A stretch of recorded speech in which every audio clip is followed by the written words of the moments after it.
Well, good morning, everyone, and welcome to our NCAA first and second round version of our weekly field hockey chat with head coach Char Morett-Curtiss. Char, it is great to be talking to you this week. This is exciting.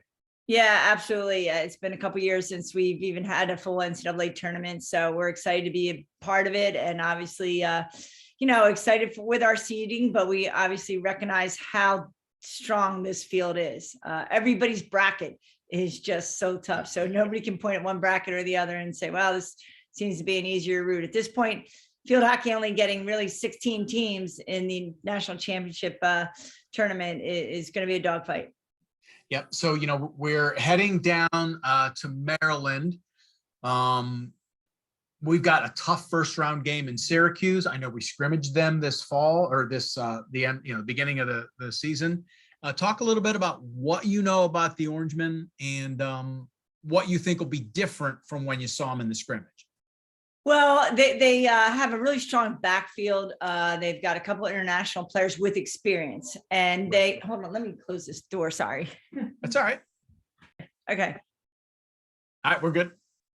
Yeah, they have a lot of experienced backfield players, and they really pass the ball around the backfield with their outletting piece.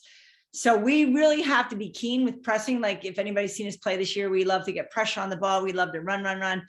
But we really have to make sure that we're running the right lines. Otherwise, they can really put together some passes and get down the offensive end quickly. But yeah, I think that they've really improved their structure and their ball possession game, watching them play from this past weekend at their ACC tournament and watching a game or 2-3 weeks ago. So, we were coming off a 1-1 trip to Big Tens and a tough loss to a Rutgers team. It's just really playing real well right now and playing on their field. One thing I wanted to ask you about last weekend, what was it like playing in front of just so many fans in the stands, whether it be a hostile environment or not? I know we had a lot of fans there too. How did that feel? We have a great crowd at home, but to see a conference tournament in Pennsylvania, New Jersey, haven of field hockey, how'd that feel? Rutgers did a great job throughout the weekend with every game. The fans came especially to support the home team. I texted Meredith after the selections were made, and I said a couple things. Number one, congrats on the Big Ten tournament. She received her 100th win. Congrats on that. And I said, most importantly, congrats for getting a beer garden at your venue, because I'm like, how do we do that? I mean, just them having the beer venue. Exactly. I'm like, wow. I mean, that's the way to do it. And, they had a lot going on at Rutgers that weekend. They had a football game. They had women's soccer hosting. So a lot of people, came into New Brunswick and supported their home team. So it was an exciting crowd. It was hostile at times, but we go back and we've got that little band of supporters that sits in the corner. So, they're coming back at us. And I smile because that's the atmosphere you want, no matter where you go. You definitely want that. You want people coming out to support field hockey. Yep, and you're going to see it this weekend down in Maryland. Yep, absolutely. So between the time we talked last and now, we've had a number of awards come through for some of your players, and I'd like to talk about those a little bit. And we want to start with the All Big Ten team. You had 2 on the first team with Sophia and Mackenzie. You talk about, obviously, they're deserving. The Big Ten was so strong this year. There are a number of girls spread out all over the conference who were deserving. There's just only so much room. Talk about those 2 players in particular and why you were deserving of the honor they got. Just so proud of the entire team, what they've done to create this successful run that we've had.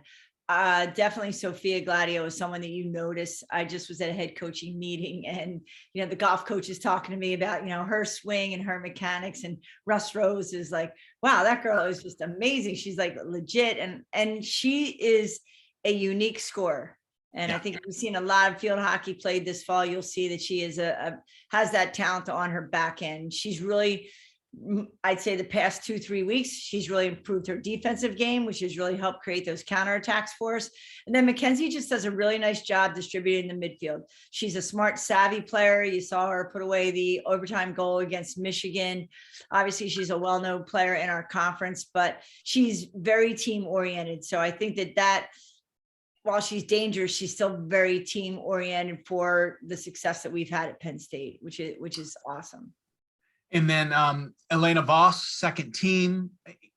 I think sometimes she gets her skill level tends to get lost in the mix because you have so many players, particularly on attack, right? Whose skill level shines through. And you just mentioned two of them, but Elena is as good as there is in the country on defense. Yeah, absolutely. And we held Elena back last year in like a sweeper position. We held her back in the beginning of the year, just hoping that she would organize the defense because we do have some young players back there.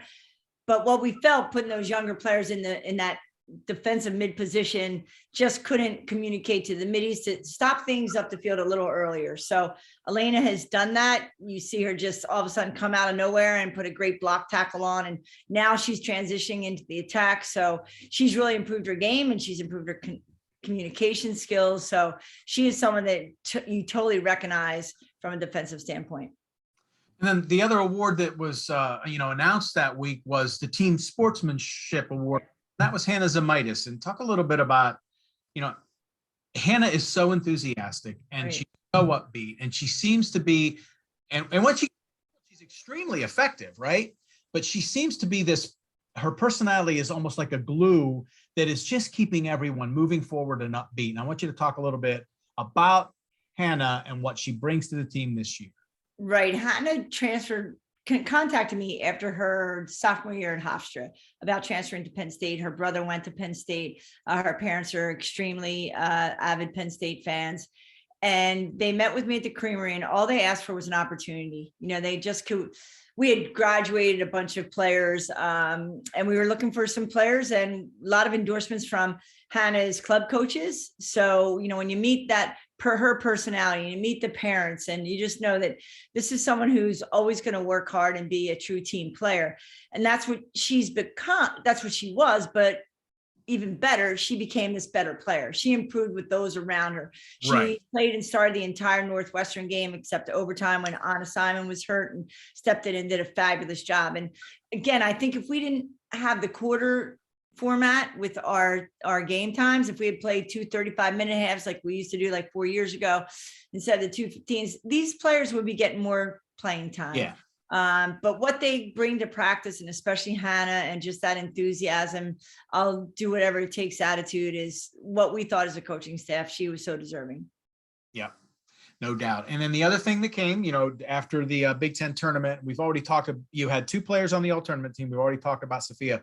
Anna Simon just decided to just go off. And what I'm noticing, at least in the last 2 weekends of play, she's attacking the cage now. And I don't know if maybe I just didn't see it before, but boy, she was active last weekend. She was very active last week. And I would say that it really started with her Ohio State game, even the Lafayette game. She was just spot on, working so hard. And even yesterday, she and I had a conversation. I said, Anna, you can get the ball all the way to the circle. She was entering the ball outside the circle and just their defense was stopping. I said, Anna, you've given an overtime pass to Sophia against Maryland where she killed it in overtime, nailed it in overtime. I said, you gave that nice slip pass to Emma against Michigan. You gave another slip pass to Sophia on Friday against Rutgers. You have to keep going and just deliver that pass because you can be more effective with that. So she really did a great job with that yesterday at practice. And even LB said to me, wow, Anna did a really nice job getting the ball on the sticks of those forwards. I said, yep, we had a conversation about it. It's great to see her make those changes. But you see it also on the defensive side as well. Oh, no doubt. Yep. Yeah, yep. That's what you always saw. It's just this activity on the front end has been real exciting to watch. So we head to College Park. You say you're leaving this evening, and that's exciting. And we play Friday noon against Syracuse.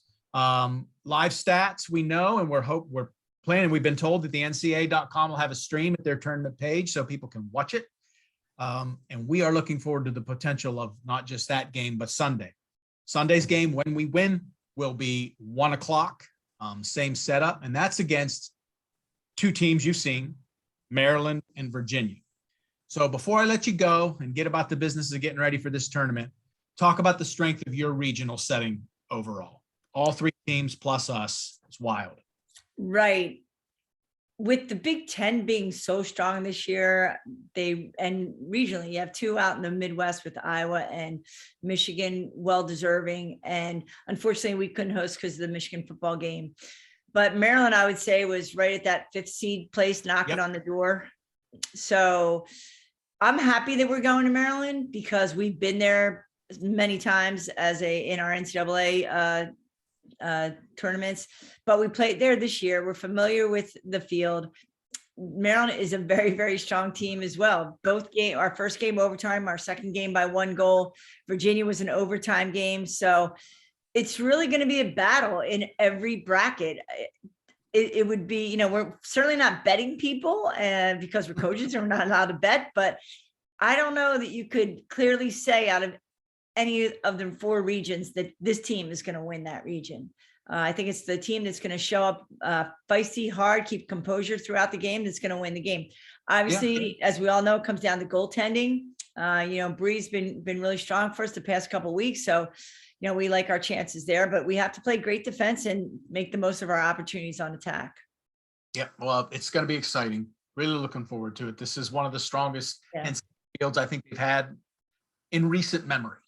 From top to bottom. What we feel is exciting as a coaches group is it could be 1 of 16 winning winning the whole shebang. So that's what I think gives you the motivation and gives you the excitement about, being prepared at practice and ready when that first game comes.